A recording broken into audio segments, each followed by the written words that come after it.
بسم اللہ الرحمن الرحیم۔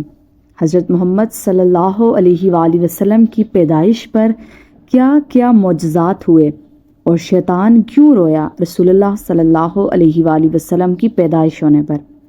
جب شیطان ابلیس نے حضرت آدم علیہ السلام کو سجدہ کرنے سے انکار کیا تو وہ مردود قرار دیا گیا اور اللہ کے دربار سے دھتکارا گیا۔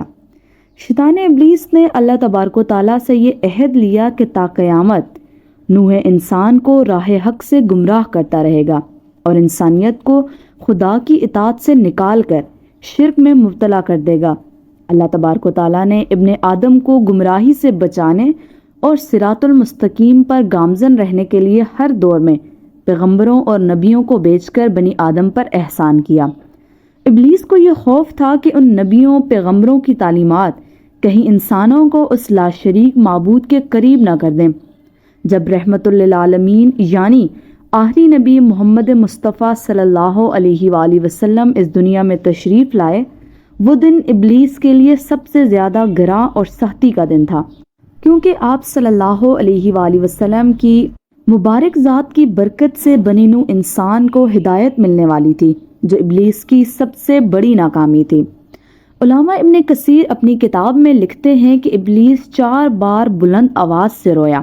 پہلی بار جب اللہ تعالیٰ نے اسے لعین ٹھہرا کر اس پر لعنت فرمائی، دوسری بار جب اسے آسمان سے زمین پر پھینکا گیا، تیسری بار جب نبی مصطفیٰ صلی اللہ علیہ وآلہ وسلم کی ولادت ہوئی، اور چوتھی بار جب سورہ فاتحہ کا نزول ہوا۔ ابن ابی حاتم اپنی تفسیر میں حضرت اکرمہ سے روایت کرتے ہیں کہ آپ صلی اللہ علیہ وآلہ وسلم کی ولادت کی وجہ سے روئے زمین نور سے منور ہو گئی۔ ابلیس نے کہا، آج ایسا بچہ پیدا ہوا ہے جو ہمارا معاملہ خراب کر دے گا، تو اس کے ایک سپاہی نے کہا، تم جاؤ اس بچے کی عقل میں حامی پیدا کرو۔ چنانچہ ابلیس آیا، مگر جب نبی کریم صلی اللہ علیہ وآلہ وسلم کے قریب ہوا تو حضرت جبرائیل علیہ السلام نے اسے ایک لات ماری اور وہ عدن میں جا گرا۔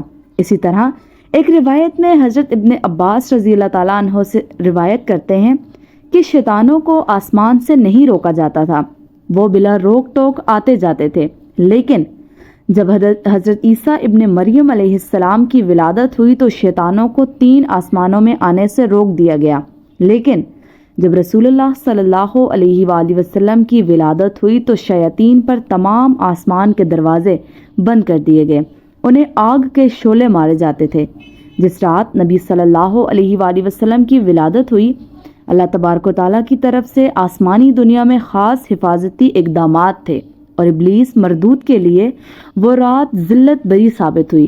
جب آپ صلی اللہ علیہ وآلہ وسلم کی پیدائش کا وقت آیا تو شیطان کو 70 زنجیریں پہنائی گئی اور اس سے بحر حضر میں سر کے بل لٹکا دیا گیا۔ تمام شیاطین اور سرکش مخلوقات بھی زنجیروں میں جکڑ دیے گئے۔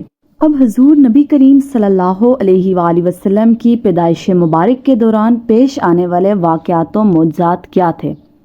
دوستو، ہمارے پیارے آقا حضرت محمد مصطفیٰ صلی اللہ علیہ وآلہ وسلم اللہ کے سب سے محبوب نبی ہیں۔ آپ صلی اللہ علیہ وآلہ وسلم کی پیدائش اور زندگی مبارک کا ہر لمحہ معجزات خدا سے منور تھا، کیونکہ آپ جیسا نہ کوئی آیا ہے اور نہ ہی آئے گا۔ حضرت حسان رضی اللہ تعالیٰ عنہ جو اسلام کے پہلے شاعر تھے، حضور نبی کریم کی شان اقدس میں یہ نعتیہ کلمات پڑھتے تھے کہ حضور آپ جیسا حسین و جمیل نہ کسی ماں نے جنا ہے اور نہ ہی کوئی ماں جنے گی۔ جب نبی کریم صلی اللہ علیہ وآلہ وسلم اپنی والدہ ماجدہ حضرت بی بی آمنہ علیہ السلام کی شکم مبارک میں تھے تو بی بی آمنہ کی پیشانی پر نور کی مانند چمکتے دکھائی دیتے۔ بی بی آمنہ کہیں بھی تشریف لے جاتی تو بادل آپ پر سایہ کرتے، درخت جھک کر سلام پیش کرتے اور پتھر بول کر سلامتی بھیجتے تھے۔ جب نبی کریم صلی اللہ علیہ وآلہ وسلم کی پیدائش مبارک ہوئی، پورے آسمان پر نور ہی نور پھیل گیا۔ دنیا کے تمام بت اور مجسمے اوندے منہ گر پڑے۔ حضرت جبرائیل امین نے مشرق و مغرب، شمال و جنوب میں جشن ولادت مصطفیٰ کی خوشی میں جھنڈے لگائے۔ فرشتے آپ کے استقبال کے لیے آسمانوں سے قطاروں کی شکل میں نازل ہوئے اور ہر اندھیرا اجالا میں تبدیل ہو گیا۔ سبحان اللہ۔ حضور نبی کریم کی ولادت باسعادت کے متعلق آپ کے دادا جان حضرت عبد المطلب فرماتے ہیں کہ میں کعبۃ اللہ کا طواف کر رہا تھا کہ اچانک میں نے دیکھا کہ کعبہ چاروں طرف سے جھکا اور مقام ابراہیم میں سجدہ کرنے لگا۔ اس دوران کعبہ سے تکبیر کی صدائیں سنائی دے رہی تھی۔ پھر میں نے دیکھا کہ کعبہ سیدھا کھڑا ہوا اور اس سے آواز آئی، الحمدللہ الذی حسی بحمد مصطفیٰ۔ ترجمہ: سب تعریفیں اس اللہ کے لیے ہیں جس نے مجھے محمد کے ساتھ محسوس فرمایا۔ حضور سرور کائنات کے دادا جان فرماتے ہیں کہ میں نے ارکان کعبہ کو آپس میں ایک دوسرے سے سلام بھیجتے سنا۔ جب میں باب صفا سے صفا کی باہر کی جانب گیا تو زمین کی ہر چیز مجھے تکبیر و حمد کرتی دکھائی دی۔ پھر میں نے یہ آواز سنی، قد جاءکم الرسول اللہ، یعنی تمہارے پاس رسول اللہ تشریف لائے ہیں۔ جب میری نگاہ بتوں کی جانب مرکوز ہوئی تو سب کے سب بت اوندے منہ گر پڑے تھے۔ رسول اللہ کے دادا جان کہتے ہیں کہ سب کچھ دیکھ کر مجھے شدید حیرت ہوئی اور میں اپنی آنکھیں ملنے لگا کہ شاید میں کوئی خواب تو نہیں دیکھ رہا، مگر یہ حسین منظر حقیقت تھا۔ اس کے بعد جب میں گھر پہنچا تو میں نے گھر کے اطراف میں عجیب و غریب نورانی پرندے طواف کرتے دیکھے جو کہ فرشتے تھے۔ گھر کے اندر سے مشک و عنبر سے بھی میٹھی خوشبو آ رہی تھی۔ میں نے دروازہ کھٹکھٹایا تو میری بیٹی آمنہ تشریف لائی اور دروازہ کھولا۔ حضور سرور کائنات کی والدہ ماجدہ حضرت بی بی آمنہ کی پیشانی پر ایک نور چمکتا دکھائی دیتا تھا۔ حضرت عبد المطلب رضی اللہ تعالیٰ عنہ فرماتے ہیں کہ میں نے دیکھا کہ بی بی آمنہ کے چہرے پر کوئی ضعف یعنی کمزوری وغیرہ کا اثر نہیں تھا، اور بی بی آمنہ کی پیشانی سے جو نور چمکتا دکھائی دیتا تھا وہ نظر نہ آیا۔ حضرت عبد المطلب نے پوچھا، بیٹی آمنہ تمہاری پیشانی کا نور کہاں ہے؟